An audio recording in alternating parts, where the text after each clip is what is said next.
Hello, everybody. Welcome to the Buckeye Weekly podcast. I am Tony Gerdeman here, as always, with Tom Orr. Tom, how's it going? Tony got a chance to get some actual, real, genuine news at tonight's Ohio State football interviews. Came in, not sure, what are we going to be talking about tonight? You had some ideas. But then halfway through the interviews, I thought, I've got to change the title for the show that we're doing afterwards because we got some actual news on the status of Lathan Ransom. Yeah, somewhat. You know, he is day to day. Ryan Day did say it's not a long-term thing. The first thing he said is not a long-term thing. Then he said he's kind of day to day. So read more into the not a long-term thing. Day to day means that's just a general statement. I would not expect him this week, and you're probably trying to get him back for Penn State if possible. And even then, when somebody says not a long-term thing, that means to me that's 2 to 3 games, but that's just the normal coach speak math. Right. It feels like they're always trying so hard to not be too precise with their language that then we can sort of divine through their language a ballpark idea. And I think the general takeaway is this is not a season ending. Yes. Because there is a very specific thing they say when it's season ending, and that, we've heard that about PC Caffey. We've heard that about Josh Simmons. We've not heard that about Will Kazmarek. And Will Kazmarek seems like he's more like a back for the postseason type injury. Day to day, to me, generally the way they use it around this building means more week to week. Yeah. But, odds are, just based on Ryan Day saying that, I think I'm expecting to see, barring a setback, I'm expecting to see Lathan Ransom on the field for the Michigan game. I'm expecting to see Lathan Ransom on the field for the Indiana game. I mean, the Penn State game, we'll see. But, overall, that's reasonably good news considering what this could have been. Yeah.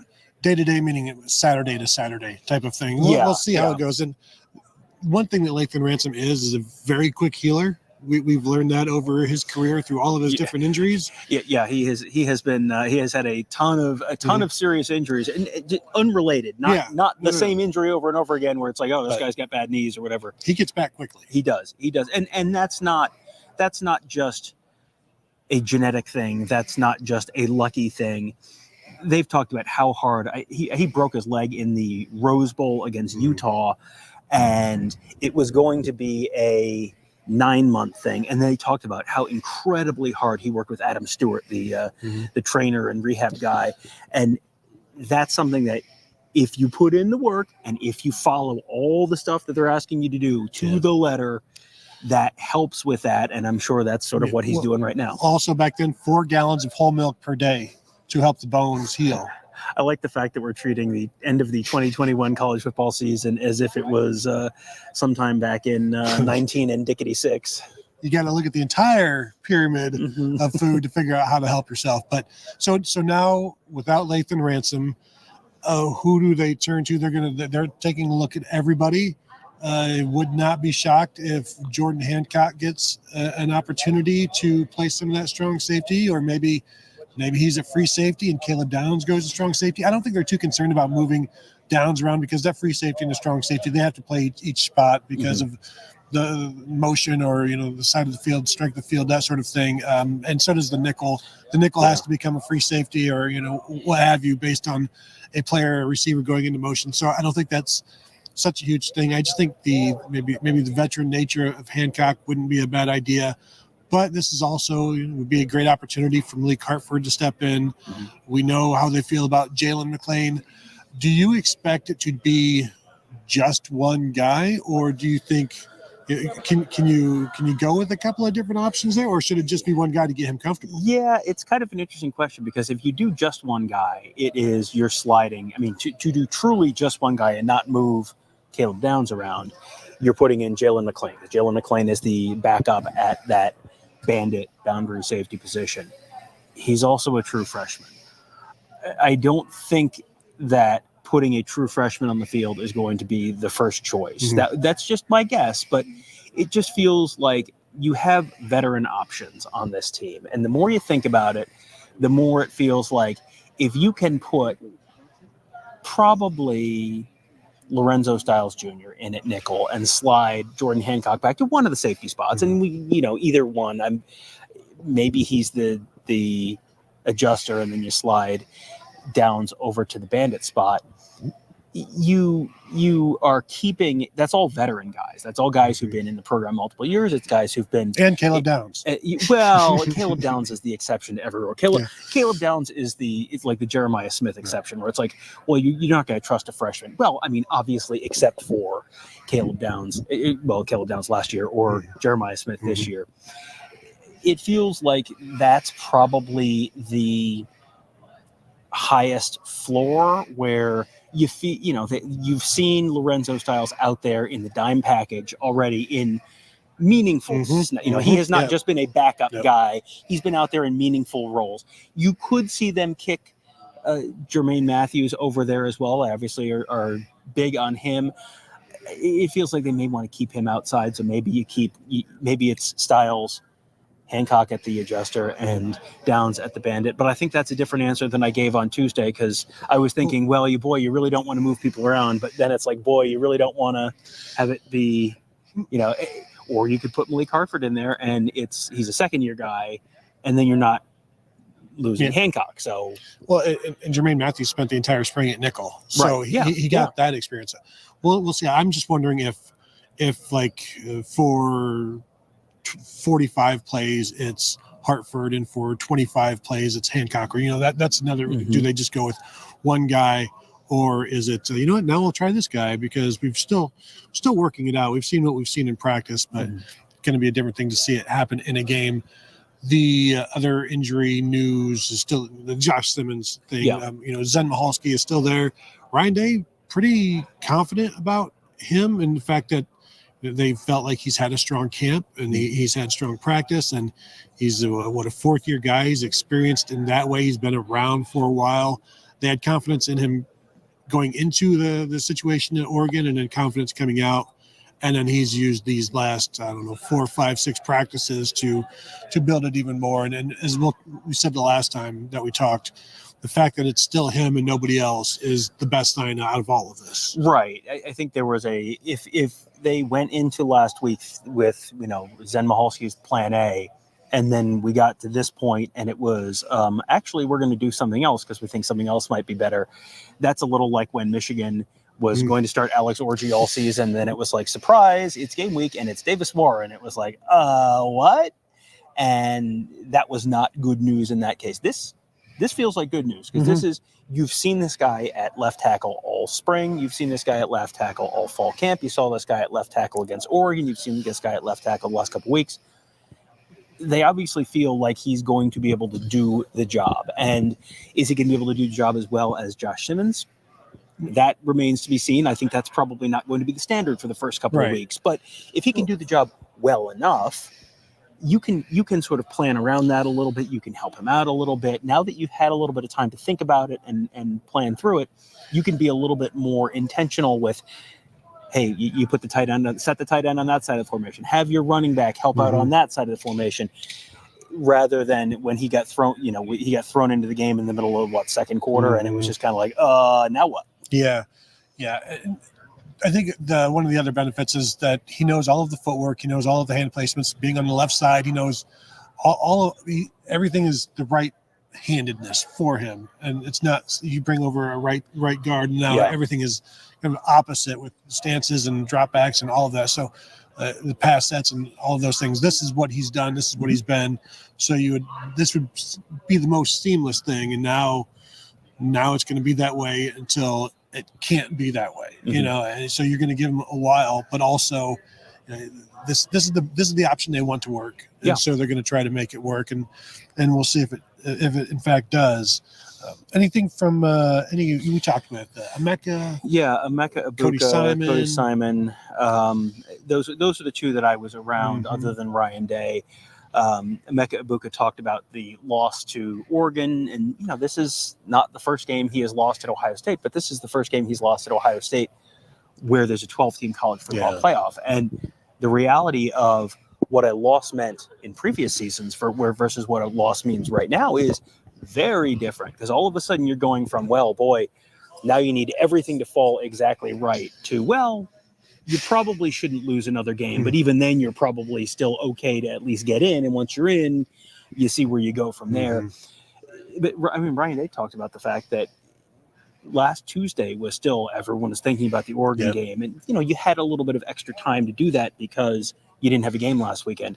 But then by Wednesday, it was kind of okay. Now you're looking forward. Now you're moving on. Now you've got to sort of recognize, hey, all of your goals are in front of you. Functionally, nothing changed. You get into some weird scenarios where it's like, well, if Illinois beats Oregon this weekend and Ohio State beats Penn State and Indiana, you could have a 5-way tie with, you get into some weird scenarios like that. But functionally, if you handle your business the rest of the way out, odds are you're going to be in the Big Ten championship game. You handle your business there, you're going to be one of the top 2 seeds. Cody Simon talked about the fact that being one of those top seeds, winning the Big Ten, being one of those top seeds is one of their big, big goals for this season. Yeah, even if they had won at Oregon, they still have to beat Oregon in the Big Ten championship game, regardless of what happened there. So that is obviously the goal. Talking with Cody Simon, asking about the pass rush and how did they get that improved, and he said that it kind of got stagnant, and that's one of the reasons why there hasn't been as much production getting to the quarterback, that sort of thing. Like maybe there's some stagnancy there, and I asked him, can you feel it when it's going on, or is this something you have to look at after the fact? He's like, no, you during the action, you're just doing what you can do, and you're trying to do all of that. But I'm just wondering, over the course of weeks, can you feel this happening, and why does it take until a loss for you to do something about it? But then also one of the benefits of having that loss early is that you haven't been masked the entire season of, did we win? Well, we won, didn't we? Oh boy, the great Luke Fickell, did we win? Yes. It is interesting because it does feel like a lot of times you do kind of need that kick in the butt from a loss to really make a change, because sure, you got away with it, and so therefore you got away with it, so you can get away with it now, and you don't want to change too much, because if you win one and then you make a change and then you lose the next one, then you're the idiot who changed. You ran the ball successfully 3 times.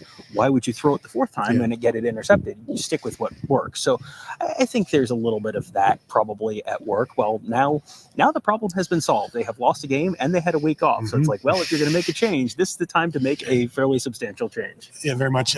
We've talked before. Jim Tressel once said, if it's not broke, break it. And of course, he was famous for not breaking anything. Yeah, I was going to say college football's offensive revolutionary. Yes. As in the offense was from the Revolutionary War era. Yes.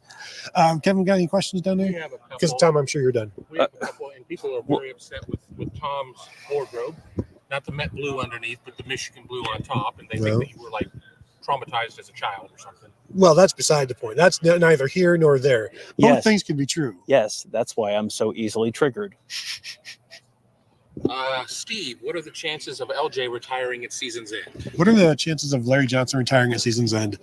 Well, Tony, what year is it? Is it a year after 2014? It's going to be talked about. And I think I've probably said yes every single year over the last 4 years, maybe or so. And then at some point you get told nope, it's not going to happen. It's like, well, I guess it's not going to happen. I believed 3 or 4 months ago that it wasn't going to happen. Now it fluctuates. It kind of fluctuates with the production and the recruiting. Right. Yeah. Well, and you go back. It's going to happen at some point. It is going to happen at some point. You go back to Nick Bosa being told, come on, why would you go play for Larry Johnson? He's not going to be there for your whole time. And then Jonathan Cooper being told that, and Zach Harrison being told that, and Chase Young. And JT Tuimoloau and Jack Sawyer, and then they've been back for an extra year, and Edric Houston. I mean, at some point it's going to happen, and I'm going to be interested to see what the defense looks like this weekend, and maybe more importantly, what the defense looks like next weekend. I don't know how much. If you're going to make a huge change, do you show that this weekend against Nebraska, or do you work on it, tweak things a little bit, and then roll it out more against Penn State when it's probably more of a talent equated kind of game and you might need it a little more? And then I'm interested to see how does that work? How does that go over? How does that stick? How does it get iterated on? Because I think all of that may be, if you're getting out of his comfort zone and you're getting away from what he likes to do, maybe that does make him think he's going to hang him up at some point. his son is coaching on the team right now. Tony Johnson is an assistant running backs coach. I'm sure he's enjoying that. So, yeah, I am certainly not going to say that he's going to step down. It's possible. With every year, I guess it becomes slightly more possible that this is the year. But I think you would have gone broke betting on this is the year for sure. For the last 8 years. For sure, and he's gotten the opportunity to coach with his son, and I think he said in the past, "I'll coach as long as my wife allows it." So we should not even ask her. Stop asking us. Ask her. Got to put her on the list when Jerry asks us who we want to talk to next Wednesday. Kevin? Super chat from Jason. Tom, sneaky tall. Tom is sneaky tall. People tell him this all the time. Sneaky tall. That's sneaky in a lot of ways, but also sneaky tall. That's exactly the opposite of what they tell me. It's like, I guess they kind of tell me that. It's in a roundabout way. In person, they tell me that, I guess. Yes. Yeah, everyone always assumes that I'm like 5'8". It's like, no, Tony's like 12 feet tall. That's the secret is he's actually minute bowl. Yes. Not many people know this. Yes. No, not many people do. Thank you for the super chat. Thank you for complimenting Tom after so many people in the chat have been so mean to him. I please be nicer to Tom. I can feel the Jordan Kapler super chat coming. I can just feel it. Kevin, let us know when that happens. But until then, I will. Lisa Sims, you're going to watch the Syracuse Pitt game tomorrow and watch McCord play tomorrow. Who would you rather have against Oregon, Will Howard or Kyle McCord? Tom. So here's the thing. I saw Kyle McCord lead him right down the field against Notre Dame. I don't want to hear about the Michigan game. I saw him lead him right down the field against Notre Dame. I don't want to hear about the interception that was almost thrown. Who won? Well, on average, Oregon and Notre Dame had 11 players on the field between them on average. So, I mean, you gotta keep in mind that Will Howard was facing an extra person. Kyle McCord was facing one fewer person than he was supposed to in that goal line situation.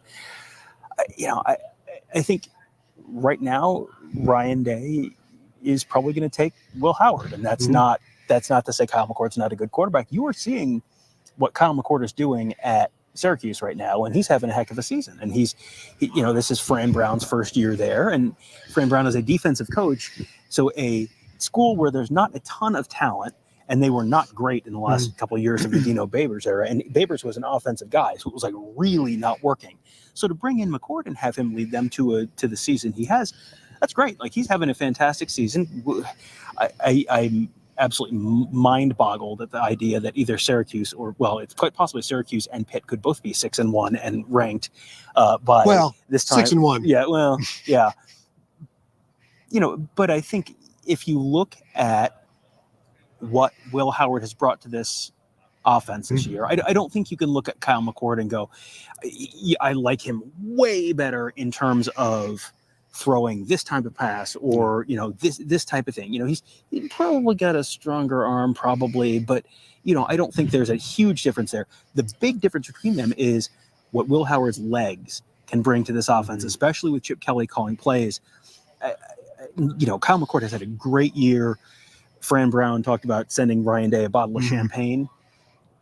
But I think Ryan Day probably wants to send a bottle of champagne to Manhattan, Kansas, because I think he's pretty darn happy with the quarterback he's got right now. Yeah, and Kyle McCord's situation at Syracuse is basically just, we're going to let you throw the ball 45 times. A lot of people are going to put up numbers doing that, and he's done that. And so, I will be watching it. He also hasn't played Oregon by any stretch of the imagination. No, but he did play UNLV. Which is also a ranked team.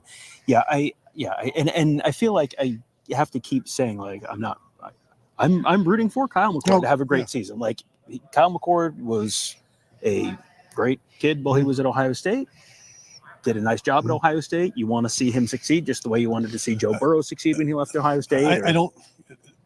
Anybody that is like, man, it'd be nice to have Kyle McCord back. They weren't saying this. No. 10 months ago. Right. Yeah. Well, I mean, 6 months ago.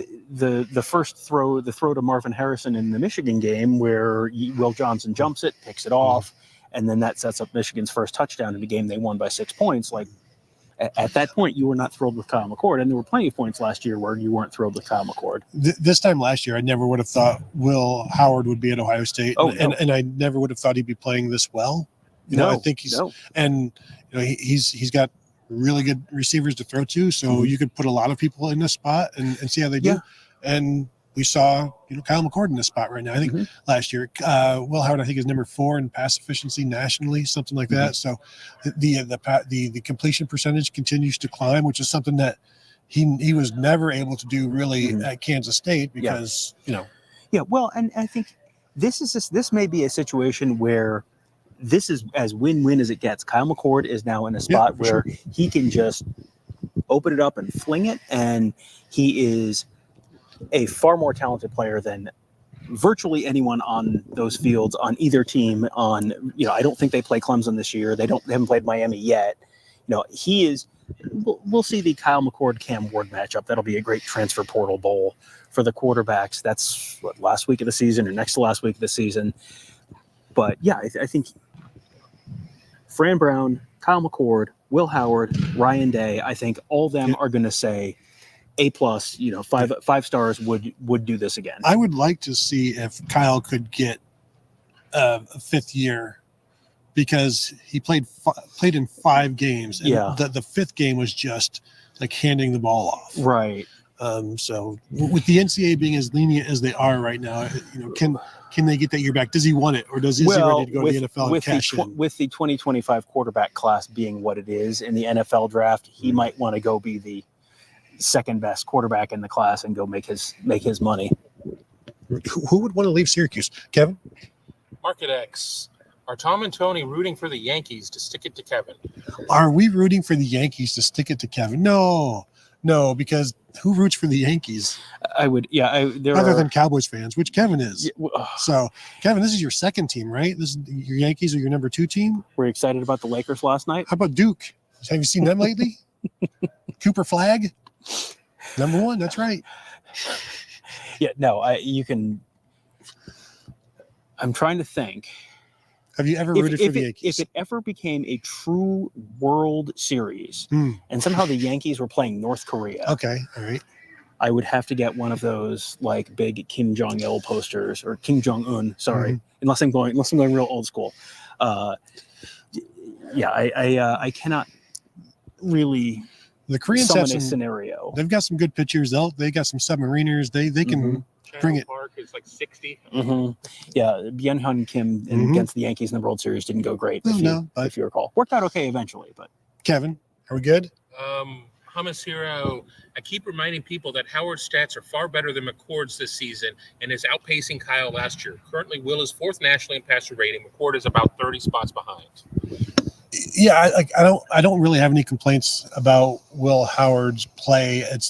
We always talk about it's the 1 or 2 snaps that he'd like to have back, but if the other 65 are just fine, then it's hard to have too many complaints. They're different offenses. I think the better comparison, as was mentioned by Market X, is Kyle at this point last year, Will at this point last year, and I think that's probably something good for me to do. I would have been good for the bye week, as I was looking for stuff to write about. Thank you. A week late on that one, no offense, but yeah, I think that's just an interesting look at.